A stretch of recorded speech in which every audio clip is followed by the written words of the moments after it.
that I had taken from my seat, and there's nobody between me and President Trump. I mean, so, and I know you were one of the first people there to get in position for the rally in the morning. I volunteered. I was there 20 to 7 in the morning. We're showing the picture you took right here. We're actually showing it on our air. I just wonder how you're doing and what you make of this. It's such an awful occurrence that you witnessed. And of course, we cannot forget a spectator was killed right in that moment. Yeah. I mean, it's hard to explain because you never had it before, that feeling. Yeah. It's almost a little bit like time stopped, until I thought, when he was down underneath the podium, I really didn't know if he was going to ever come back up. That was just, I would just say, like the heartbreaking. That's where my mind was just focused. And I think most of the people in the audience, that's where they were, because, abruptly, everything came to a halt. Aaron, I'm curious. And the last person I had seen come onto the stage right before President Trump was at Dan Scavino. He was seated to the left of President Trump, closest to him on the floor there. I don't know. I don't know. He must have exited the other way. I never saw that after that, but I remember telling the people I was with that, that was Dan Scavino, because I can follow, things quite. Yeah, Dan Scavino, an advisor to the former president, a close advisor to his campaign. So, Aaron, I'm curious how you felt as a supporter of Donald Trump. As you said, you got there early on the front row. When he got up and it became clear that he was safe, injured but safe, and pumped his fist to you all, how did that make you feel?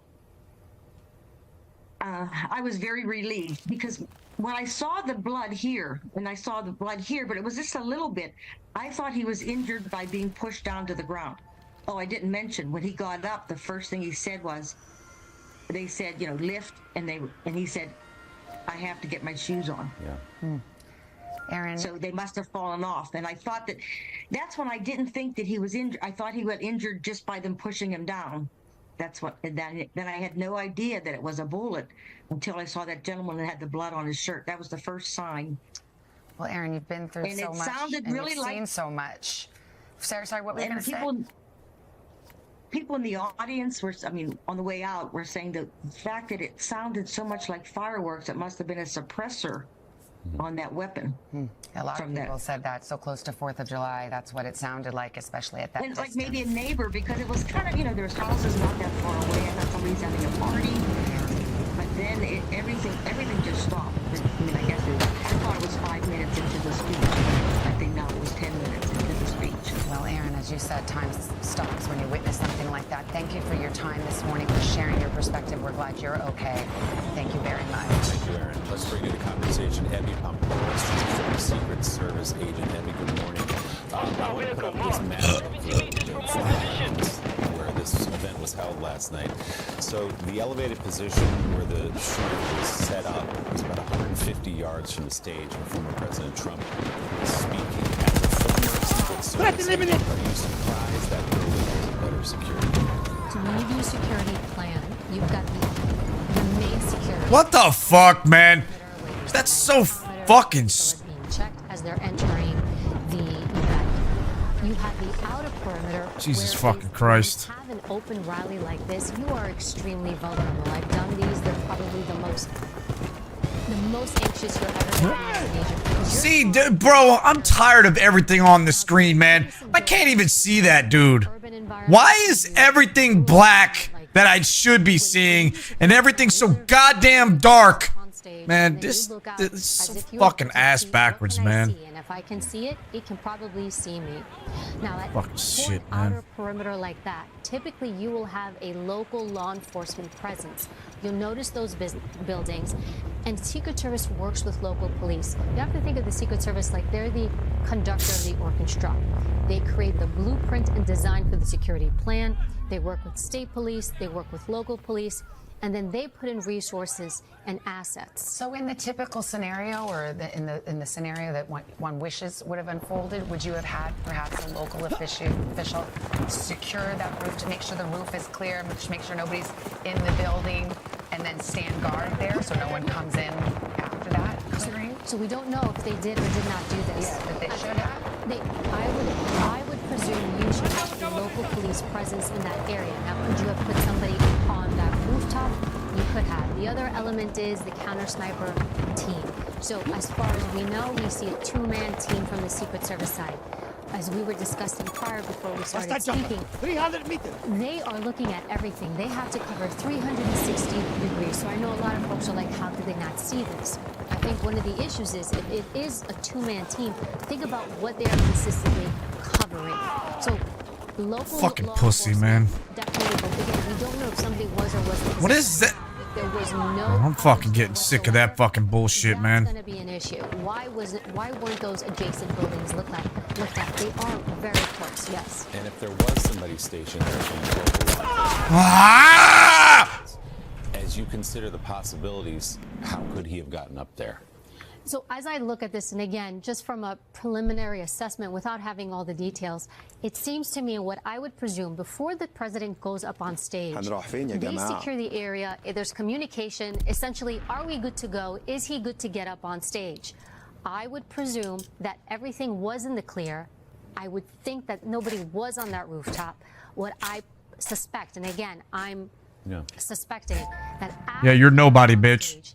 that's when the shooter took position. There's a little bit of a slant at that rooftop. Also, some of the photos show that he's dressed in colors matching that rooftop and building to camouflage a bit himself. So I'm suspecting he took position after President Trump spoke, then engaged. It's easy in hindsight to say, oh, why wasn't this done or that done? And let's just acknowledge that as we have this conversation. But it is interesting because there were eyewitnesses who said they were actually positioned kind of outside the rally, but were just listening, and that they saw the gunman up with the rifle flying around. They were trying to tell some of the local officials that they saw there. Is there a way to communicate? I mean, these are split-second decisions, but for example, if there had been a state police officer outside on that outer perimeter and someone said, there's a guy up there with a gun, can that message get communicated to Secret Service quickly? Are they all on the same comms? So really what the issue is, that person that was trying to communicate, were they actually verbally speaking to someone? Man, Were they trying to fuck get this somebody to- map, bro. Doing these rallies, you're looking at thousands of people. Yeah. How much law enforcement do you have? Do you have one officer or one law enforcement official to what? 1,000? And are they able to get that person's attention?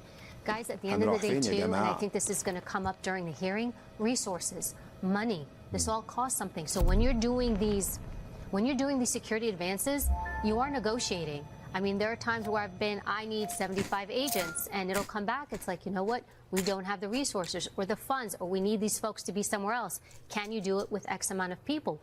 And it's not just the Secret Service. It's going to be law enforcement. Their resources are tapped as well. So, Evie, quickly, let's talk about the aftermath of the shooting. We see the agents rush the stage, keep the former president on the ground. Then he stands up. What do you see in those images as he pumps his fist to the crowd, exposes himself again, and then moves toward the car? So if we just break this down, as the shooting is happening, we hear the shots being fired. President Trump goes down. He takes cover. And it's also very likely, when you look at that banner, there's like this banner around that stage. That tends to be some type of steel that's there by design for an incident like this, so that the protectee can hit the ground and take cover. We see the agents come in now from the sides, and their job is, that's the shift. That's what's called the shift. They come in and they are the armor. They're the ones who are literally going to come around. They're going to secure his body. The goal is now, if any additional shots are fired, they take the impact of those shots. They bring him back down. Now you can hear them too. If you're listening to the audio, you can hear them talking on comms. Is it clear? Are we good to go? Because they want to take him from where he's at, and they want to move him to the vehicles. Anytime you're open, God, this is fucking stupid, man. Assassinations or assassination attempts, Reagan, JFK, just the most recent ones, always outside, right? Always line of sight issues. So they've got to secure. Once they hear the go, you can go. So I'm assuming for them to get the go, somebody probably told them the threat has been neutralized, right? You're not going to move unless you kind of know what's going on. They pick them up, and you can hear the president. It's interesting, just from a human behavior perspective. You hear the president saying, where are my shoes? Where are my shoes?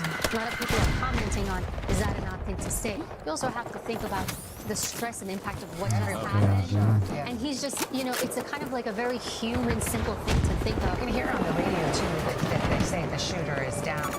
You Enemy know, helos so spotted. clearly they Distance felt that 110 the meters. threat was neutralized and they could safely move. But as an agent, I mean, the president now with this iconic act of defiance, holding up his fist and literally sticking his neck out into the open again. That if you're an agent right then and there, are you just wishing you could just whisk him off to the car? Well, I saw that, and I saw that. I can understand why he's doing it from that perspective. This fucking game fucks with your whole computer, man. You know, one shooter is down. You don't know if there are other shooters. And then the other thing is when you move him to the vehicles, you want to make sure, does he have any other shots within him? Major monitor. What is so much. All right, we continue to cover the story. Tom Winter is NBC's investigative correspondent talking to law enforcement officials throughout the night. So over the night, we did get an identity for this shooter, but it seems that this hour we Look at don't this. know a lot about him. Fucking bullshit, man. Exactly right. And speaking to those law enforcement officials, some of this country's top intelligence analysts and people that are on top of these type of issues, they say what is very clear this morning 250 is that meters. it is very unclear why this individual did what they did. No apparent criminal history, no apparent history of civil lawsuits. For a 20-year-old, an incredible lack of social media presence. There's really nothing that sticks out when you look at him and look at his history and look at his background that would point you to this. He's wearing apparently a Demolition Ranch t-shirt, which is after a YouTube channel, which is very pro-Second Amendment. They fire all sorts of different types of rifles. He is a registered Republican, as you mentioned at the top of the show, and a small donation to a Democratic group. So nothing there points to somebody who would want to show up and try to kill Donald Trump at a rally. And so I think the motive here is going to be very important. It could go potentially two different paths. One, some sort of reason that makes sense 50 to meters from my nobody else position. because of a severe mental health breakdown. That is certainly possible. Or the second, was this politically motivated? That could become a big deal. Was Donald Trump not conservative enough for him? Is there some other motivating purpose? And I think that's something that law enforcement is certainly going to pay attention to. We've got two candidates who are going to be crisscrossing this country over the next 3 to 4 months. And from a security perspective, that is a nightmare. And societal, for society, it could become a huge issue, law enforcement officials believe, because people think that violence is the only way to solve political viewpoints. This could be a very rough couple of months or even longer than that. As you say, Tom, we become accustomed after a shooting almost immediately. You can go to a Facebook page, some kind of a manifesto, go to Twitter, wherever it is, and find everything you need to know about the shooter. It is striking that there's no trace, at least for now, no footprint on social media. So where will investigators look next for motive? Well, that's what's always so key about this FBI investigation. They're asking for the public's help, but they're also going to go through every single email account he's ever thought about having. They're going to go through. Come on. What does he have on his person? Hard drives that could be at the home Goddamn fucking tank, man. of mass violence or these types of shootings. Those have been potentially very avenues. And then, of course, there'll be a complete security review of what happened here and obviously the questions that have come up. Well, let's talk about that because we've all covered presidential events. We know that if you're in the perimeter, you get wanted. There's a magnetometer. You cannot bring a weapon into the event. We've learned that this took place, the shooting, outside the security perimeter, which raises the question, why is a rooftop so close to the president outside any security perimeter? Sure, approximately 150 yards away from it. They did have the counter sniper teams up there. Those are the ones that apparently took this individual out. Yes, to your point, you see this building, and it's not directly down from where Trump was standing. It's off to his right if you're looking at him as we've been looking at Fucking him. bullshit, man. And so 150 yards away, elevated surface, talking about roof of a building. Should there have been law enforcement there just to keep an eye on that facility? Should there have been law enforcement that was looking at it? Should that have been part of the perimeter? To your point, I think, Savannah, these are all big questions that need to be asked. And given that this is now occurring, I think there's a real concern for law enforcement. Other people are going to think, you know what, if that guy can do it, maybe I can do it, maybe I can do it even better. And that's a major concern. Yeah, it was at the grounds of a farm show. There actually weren't that many structures nearby, so you'd think they would check out whatever buildings were there. Typically, Tom, even if it is outside the perimeter, Come on, dude. position during a presidential or a candidate's event, the nominees of the what is the protocol? Do you just sort of stand guard outside the building? What are those rooftops? What do they normally do? all of that, I mean, I remember, it's so clear in my mind as this was happening last night. I remember the anniversary of September 11th, when then presidential candidates McCain and Obama traveled to Ground Zero. I was there up on the roof. Standing next to me, I still have pictures of it. You had Secret Service personnel with binoculars. You had counter sniper teams. If anybody opened a window in that area, you knew that they were going to be on top of it and scanning for it. Come on! Why do I turn the wrong? These fucking footsteps in this game, bro. Fucking garbage. And that might be what you see going forward.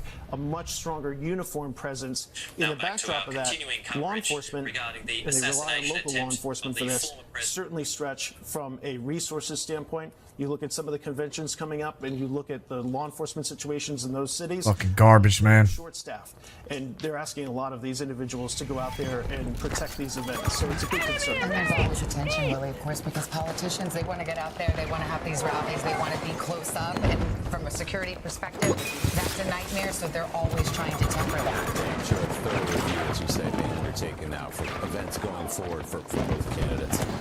Winter, thank you. And we are joined now by the Republican Speaker of the House, Mike Johnson. Mr. Speaker, good morning to you. Good morning. Sir, have you had a chance to speak with former presidents? Oh my God, bro. Your thoughts as we gather. Oh my fucking God, dude. It is. America awakens to a rather surreal morning. This is a horrific act of political violence. This is fucking ridiculous, man. Obviously, we can't go on like this as a society. Unfucking believable. With President Trump, all the rally attendees, certainly the family of the individual that lost their life and those who were injured. We have gotten briefings from law enforcement. I spoke to Secretary Mayorkas last night and asked him some pointed questions with regard to Homeland Security and what happened there. I've already announced that Congress will do a full investigation of the tragedy yesterday to determine where there were lapses in security and anything else that the American people need to know and deserve to know.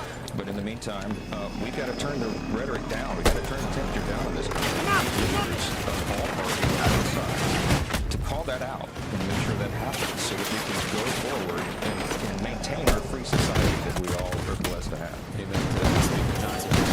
Once we learned that the president was thank goodness he was injured. The fuck, bro? I can't. He's not even. Oh my God, dude. There's fucking logic in this fucking game, man. Pump his fist. What were you thinking? Strength. I mean, I've spent a lot of time with President Trump. I sent him a text immediately. I knew that he wouldn't see it for some time, but to just tell him that obviously we all. Oh my God. Oh my God. With the behind me shit. That bullet went apparently a millimeter. Fucking. I can't play any of these fucking modes, man. I can't fucking play any of these fucking modes in this fucking game. Give me squad hardcore. Reservoir of energy. You fuckers, man. Almost inexplicable to us sometimes. Let's go. But he'll keep fighting, and he should. This is fucking ridiculous, man, with this normal mode shit. You were showing some of the text messages. Fucking garbage fucking modes. Every aspect of their fucking games sucks fucking my fat fucking cock, man. History, at least in the modern era, maybe since Lincoln, has been so vilified and really persecuted by media and Hollywood elites, political figures, even the legal system. And when the message goes out constantly that the election of Donald Trump would be a threat to democracy and that the republic would end, I mean, it heats up the environment. We cannot do that. It's simply not true. Everyone needs to turn the rhetoric down. Agreed. And what is your message? Because you talked about some of the rhetoric that is focused on Donald Trump. We could give you many examples, of course, of rhetoric very incendiary against President Biden. There's now concern, and I wonder what your concern is about what happens next and whether or not some of the former president's supporters may want to engage in some. I can't tell what the fuck. How concerned are you just for the political environment as you call for both sides to calm down? Well, it is a heated political environment on both sides, as you know. I think that Congress in January 2017. Bro, like, what the fuck, man? Oh my God, dude. My colleagues and I, a handful of us, started a group we call the Honor. Unfucking believable, man. It's like, we can disagree. The speed of the maps with amount of people, they need to speed up fucking you reloading, switching weapons. I mean, they're just dumb, man. It's like the speed of the fucking people on the map in the game is too fast to fucking be able to fucking react to, man. Put a bullseye on Trump. I mean, I know that he didn't mean what is in the private, but that kind of language on either side should be called out, and we have to make clear that this is part of our Where's system. my... We can have Look at this. What the fuck is going on, bro? The investigation you called for almost immediately last night. Some answers about how the man was able to get in an elevated position 150 yards from the former president of the United States and taking shots, and as you said, kill someone and injure 2 others. In addition to the president, what answers will you be looking for in that investigation? Well, some are obvious. I mean, I asked Secretary Mayorkas last night. My first question is, we're Fucking bullshit, man. being used in the vicinity. I mean, that would be an obvious thing. You would be able to spot someone on the roof. He didn't know when I asked him that question. So that doesn't mean it didn't happen, but he didn't know last night. We need to know how could an individual be at that elevation that was seen by apparently bystanders on the ground. How could that not be noticed by the Secret Service? Lots more questions than answers this morning. Speaker Mike Johnson, we will continue to follow it. Of course, thank you for spending some time with us this morning. Thank you, Mr. Speaker. Hey, thanks for watching. Don't miss the Today Show every weekday at 11 a.m. Eastern, 8 Pacific on our streaming channel, Today All Day. To watch, head to today.com/allday or click the link. Come on, man. What are the fuck? How fucking fast? Get the fuck out of here, man. Get the fuck out of here with this shit.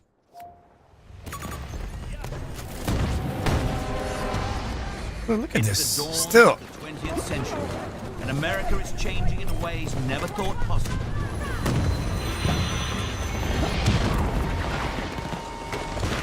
Drink fuels a criminal underworld.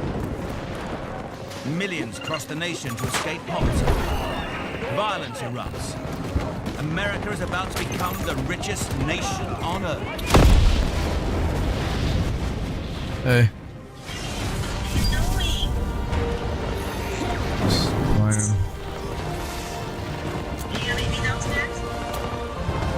Yeah.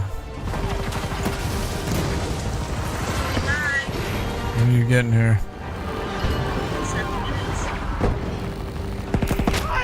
Okay. 1900, the dawn of the greatest consumer boom the world has ever seen. But none of it will happen without the discovery of what lies beneath the Texas dirt. Okay, cool.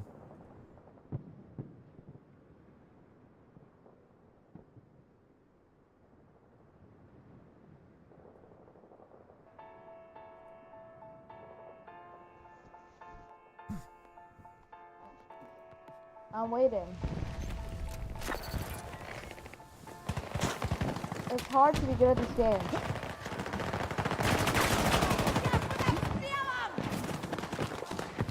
What are you saying there, little man?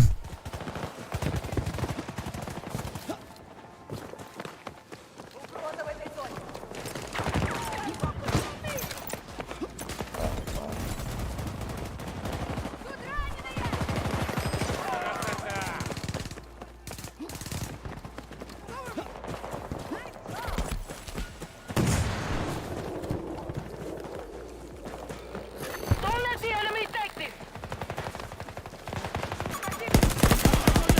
60 meters away from me.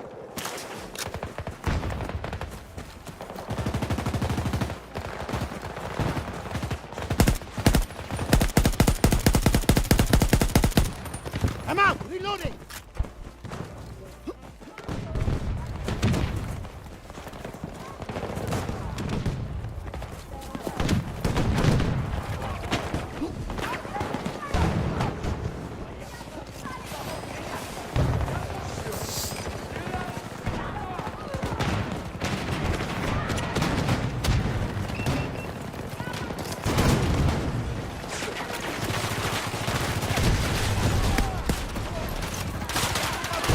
Fuck.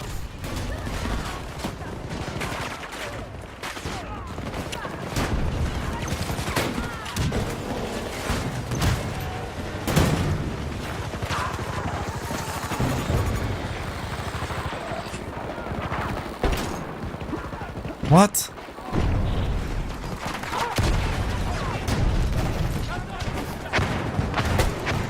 Oh shit! Man! Look at this motherfucker. You're lucky I didn't have my gun out, man.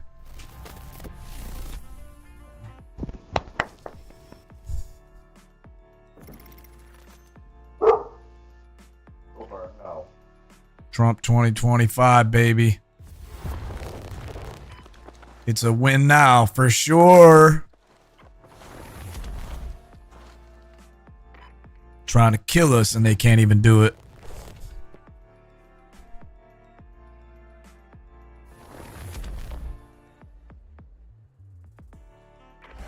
Pussy shit in America is about to be over.